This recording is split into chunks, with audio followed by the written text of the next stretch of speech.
Salute to the women artisans of India. With needle in hand and courage in heart, they stitch not only fabric but futures.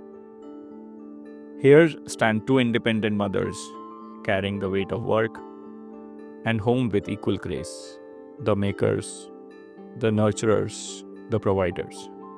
Kalpana turned her struggles into strength, educating her sons to become engineers, now building lives in Rajasthan and Hyderabad. and Shamparong, with quiet determination, raises her children with care, education, and hope, slowly lifting her family towards a better tomorrow. আমার নাম কল্পনা ভৌমি। আমি বহুদিন কাজ করছি এখানে। তো কাজ করে এখানে কাজ করে অনেক সুবিধা পেয়েছি। তো এখানে কাজ করে আমি ছেলেদের পড়াশোনা লেখাপড়া শিখিয়েছি। তো লেখাপড়া শিখে আমার দুটো ছেলে লেখাপড়া শিখে অনেক বড় হয়েছে, এখন চাকরি বাকরি করে, বাইরে থাকে। তো আমার বড় ছেলে সার্ভে ইঞ্জিনিয়ার, তো রাজস্থানে থাকে।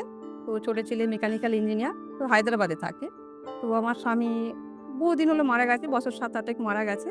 তো আমি এখন এখানে কাজ করে অনেক সুবিধা পেয়েছি, বা এখানে কাজ করে মানে এখন খুব ভালো আছি। এখানে কাজটা অনেকদিন করতে চাই, বা করে আমি খুশি আছি, বা মাসে মাসে কাজ করেছি, মাসে মাসে পেমেন্ট পেয়েছি ভালো। তো এখনও যতদিন পারবো কাজ করতে, তো কাজ করতে চাই, বা কাজ করতে মানে কাজ করার ইচ্ছা আছে অনেকদিন করে ধরে। কাজ করতেও চাই, বা কাজ করে এখানে খুব খুশি হয়েছি। তো এখানে কাজটা আমাদের মানে দুঃখ কষ্ট দূর করে দিয়েছে। এখানে কাজ করে এখন আমরা গর্বিত খুব। আমার নাম সম্পারম।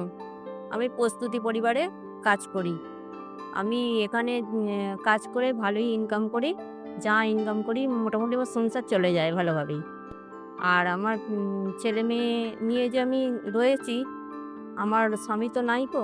স্বামী না থাকাকালীন আমার অবস্থা স্বাচ্ছন্দ্যে কাটছে, কারোর উপর নির্ভর করতে হচ্ছে না। আর এই কাজটা থাকার জন্য আমি স্বনির্ভর, আমি সব দিক সামলে নিতে পারছি, আমাকে কারোর উপর নির্ভর করতে হচ্ছে না।